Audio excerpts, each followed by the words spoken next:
All right. Hello, everyone. And thank you all so much for joining me today for this week's Mindful Moments session. My name is Jean, and this week we will be talking about how to travel with an open mind and with curiosity. So, when you travel, you will inevitably experience a journey of ups and downs. Even though you've planned, reserved, and confirmed the different like your flight trips, you can still experience delays. You can miss trains and many more. But if you activate the mindset of acceptance over resistance and compassion instead of judgment, you can meet the unexpected challenges of travel with equanimity. That was a mindful quality we talked about a few weeks ago. Being mindful is necessary to notice beauty, but sometimes our different evaluations that are going on in our head obscure that beauty, such as doing comparisons, for example, comparing food in our hometown to the tourist city we're at, and focusing on our needs, such as not being able to get that cup of iced tea. So we're going to go through a couple of tips or guidelines to kind of just to give you an idea of some things that you might want to keep in mind when you're traveling in order to make it a more enjoyable experience.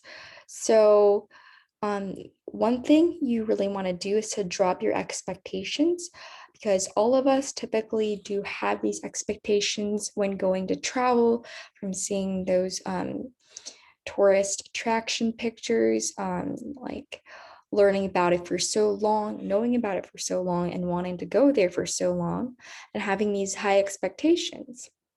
But in each step of the journey, during your travel, it's best to just allow it to be whatever it is without having expectations, because having expectations will really set you up for disappointment most times.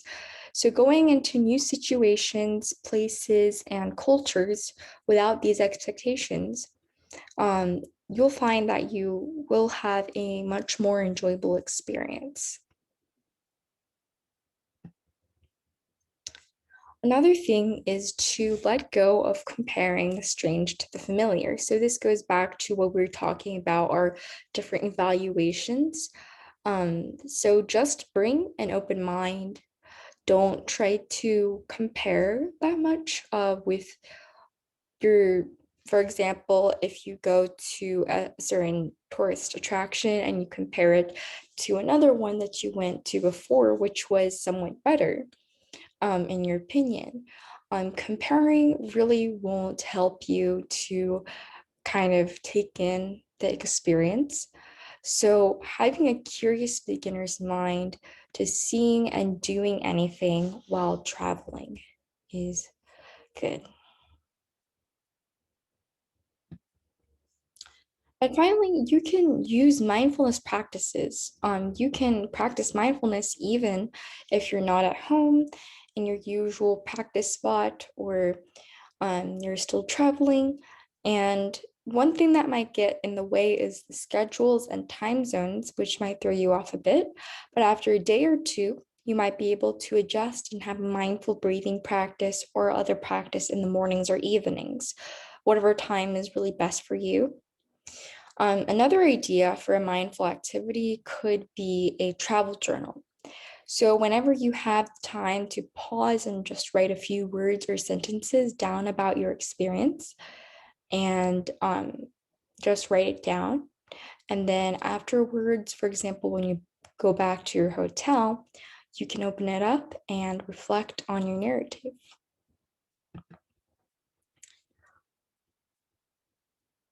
And lastly, choosing your focus, because a lot of what our experience depends on where we choose to focus our kind of attention on. You can focus on what is missing, what is challenging, or what is uncomfortable, or you can choose to focus on what is good, caring, and beautiful. And this really depends on your choice. Um, you'll notice that once you kind of shift your mindset, everything, your experience changes in a lot of ways. Previously, probably maybe unenjoyable experiences or slightly unenjoyable experiences, as long as you choose to focus on what is good, um, you won't have a problem with finding joy in your travels. And that's what's really important because you are specifically setting a time for this. And it's time for you to kind of relax and wind down. All right, now we are going to transition to our mindful practice. But before we do that, I would like us all to take 3 deep breaths. So breathing in and breathing out. Breathing in and breathing out. Breathing in and breathing out. All right, enjoy.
All right, now that we are finished with our mindful practice, we will kind of conclude with our discussion session.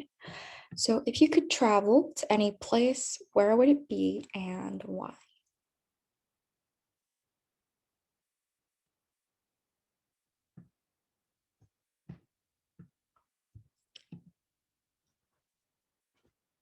So, personally, if I could travel to any place, I think I would love to go to California, even though I've been there before, because I really love the weather there, especially not when it's really hot, but I love like the city and also the natural scenery.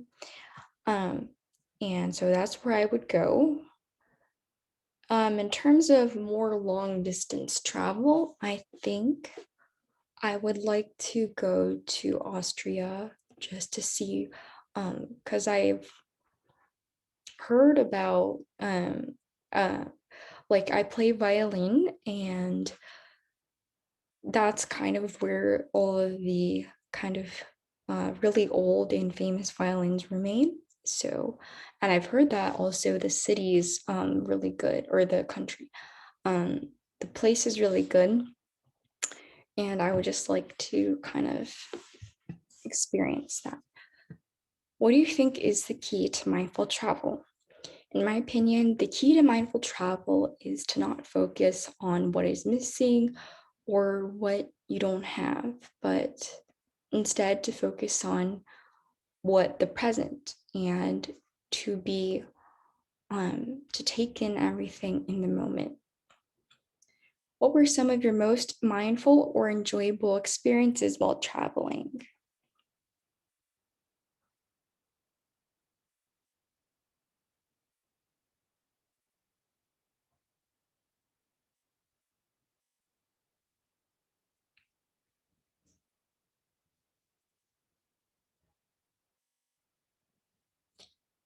So, some of my most mindful and enjoyable experiences while traveling is those little moments where you kind of like walked a long time.